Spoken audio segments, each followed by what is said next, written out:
નિરાંત મહારાજ આજે રિદ્રોલની આ પવિત્ર અને પાવન ધરા ઉપર જેમ સમુદ્રની અંદરથી જો મોતી હાથમાં આવન માણસ કરોડપતિ થઈ જાય એમ આ રિદ્રોલની ધરા ઉપરથી મણિરામ મહારાજ નામનો મોતી મળ્યો અને આ બધા સંપત્તિના માલિક થઈ ગયા સાહેબ. ધન્યવાદ છે મહાપુરુષ. અહીંયા વ્યાસપીઠ ઉપર બિરાજમાન મૂળ ગાદીથી બાબુરામ મહારાજ અમારા પરમ પૂજ્ય વંદનીય જેમની કોઈ જોડ ના મળે એવા અમારા મહાપુરુષ ગુરુરામ મહારાજ તેમજ તમામ નામે નામી સંતો અને આ જે યજ્ઞ કર્યો છે એમના પરિવારને પણ કોટી કોટી વંદન કરું. જય ગુરુ મહારાજ. સદગુરુ મહારાજનો મહિમા આખા વિશ્વની અંદર દરેક વ્યક્તિ મહેનત કરે છે.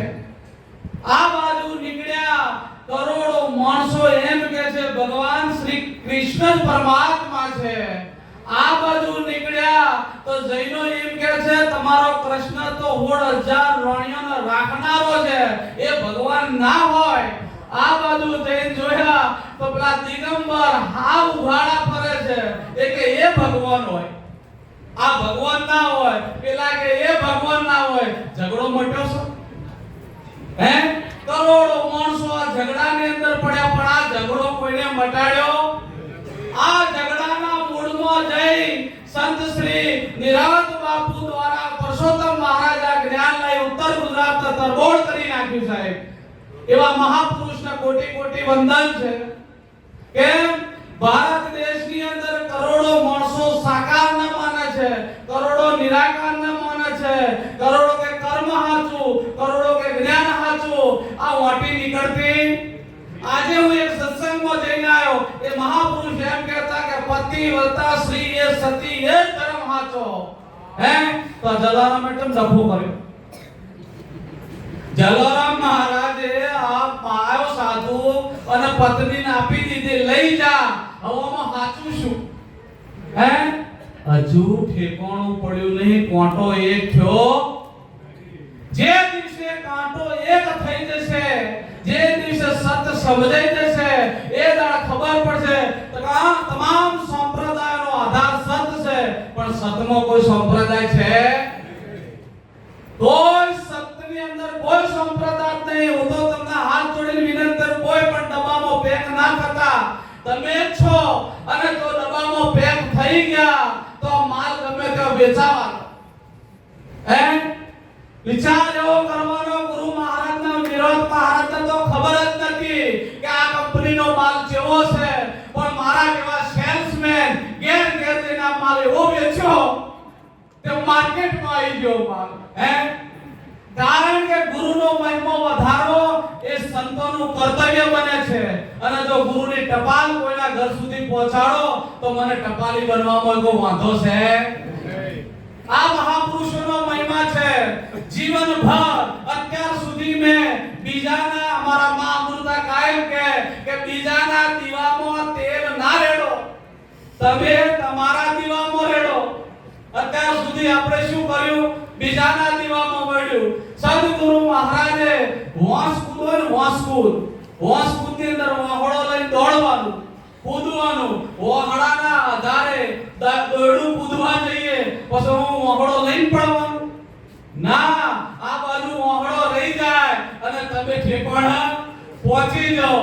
અને આ વિચાર એવો કરો કે ભગવાન શિવજીની પાસે પાર્વતીજી બોધ લેવા બેઠા, 108 વાર મસ્તક આલ્યું તો ઠેકાણું નહીં પડ્યું.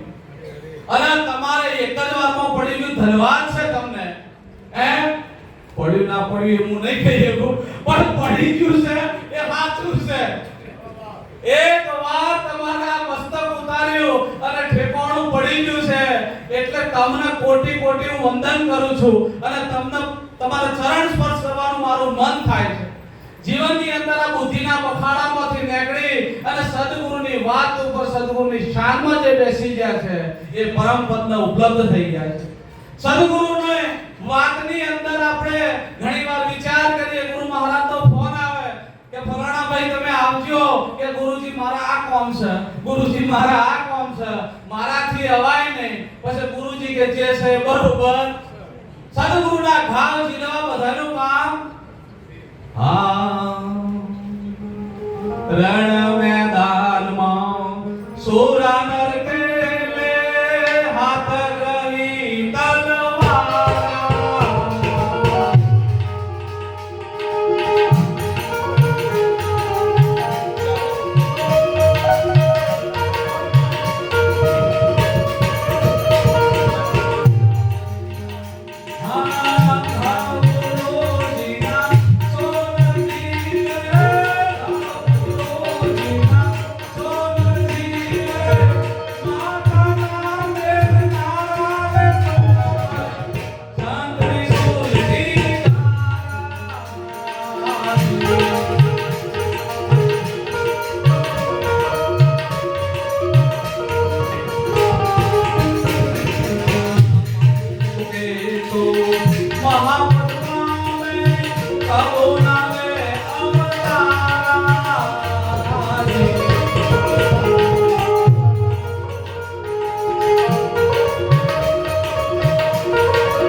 સમાપ્તિ.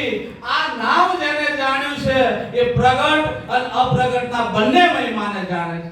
ઘણા કહે છે મર્યા પછી શું થાય? અરે મર્યા પછી કહેવાનું નથી, આ જીવતા નહીં કહીએ છે. અને આ જોડે આ મહાપુરુષો જોડે જઈને બેહો, અત્યારે હાલ મર્યા પછીની પણ વાત કરશે. કેમ કે મૃત્યુ જેવું તમારા દેશમાં છે.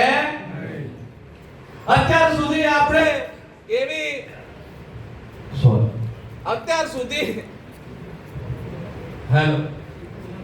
અત્યાર સુધી આપણી આ ધારણાઓ, કલ્પનાઓ અને જ્યાં જ્યાં આપણે આધાર લઈને બેઠા હતા, આ તમામ આધારો તમારી કલ્પનાઓને વિલીનીકરણ સદગુરુ આપે આપ લખાયા. તમને તમારામાં નક્કી કરાયા. રામમાં નહીં, કૃષ્ણમાં નહીં, કોઈ જગ્યાએ બીજી જાડીવડી જગ્યાએ નહીં, તમને તમારામાં નક્કી કરાયા. અને એ બોધ સ્વરૂપે ખેલ રચી આપી આપ ઉપજાયા, બીજા ભ્રમ ભગાયા. આ મહાપુરુષોનો મહિમા છે. અને જ્યારે આ પદને પામેલા બોલે છે હમે જોગી અલખનાજી પાર ભ્રમસે હે પારા, નામ રૂપ ગુણ ને અમે કબૂ ના ધરો. અહીંયા મહાપુરુષો કહે છે ગગન ગેવ જબ પવન નૈથા નૈથા સકલ બસારા, ખર અક્ષરા દુનિયા નૈથી તબકા બોલન હારા. જ્ઞાની ખોજો ગગન થી अपना ढोल रे बजाऊं रे अब मैं.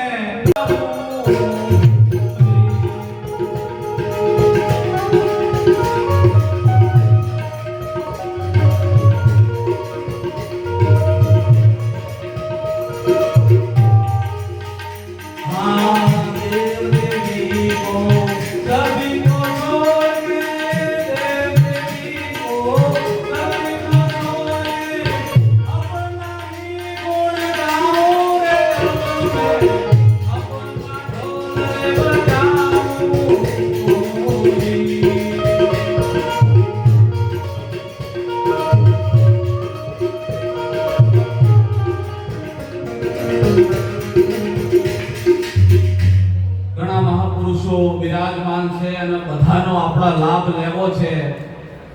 એટલે આપણે આ મહાપુરુષોના ચરણ વંદન કરી અને હું મારી વાણીને વિરામ આપું છું. ઘણા મહાપુરુષો છે, આપણે સાંભળીએ.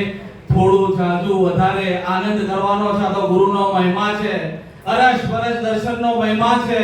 આમાં જુદાપણાનો કોઈ ભાવ હોય? અંદર ન બહાર આખી જિંદગી આપણે બોલ બોલ કે મોય બોલે છે મોય બોલે છે. ગુરુ કે આરે બાર ને એકડ છે તે ફટ દે બહાર કાઢે એટલે વળજી પડે બહાર બોલે છે બહાર બોલે છે. આ અંદર ને બહાર ઠેકોણો ચાણ પડે અંદર બહાર એક નિરંતર અંદર બહાર એક નિરંતર. હમણાં મહારાજે કીધું એક વાત કે ઘડિયો પડ્યો હોય વાયર પડ્યો હોય તો એને કહેવાય ચાંદીનો છે સ્ટીલનો છે પિત્તળનો છે લોખંડનો છે હરિયાના કહેવાય. ઓની અંદર કરંટ આવી જાય પછી કહેવાય બધા હું કહે છે આનો વાયર છે વીજળીનો વાયર છે. પછી ઓલાનો ચાંદીનો કશું કહેવાય નહીં, એક વીજળીનો વાયર છે. અને જેટલા વિરાજમાન છે એને બીજું ના કહેવાય. એક સદગુરુનો વાસ સદગુરુ સિવાય બીજું હોય. અને આવું નહીં સમજવાનું અમે બોલીએ છીએ હમણાં આમાંથી કોઈ ઊભા કરીએ ને વાત પતી જાય. આ બધા આ મહાપુરુષો બોલનારા છે. બોલો સદગુરુ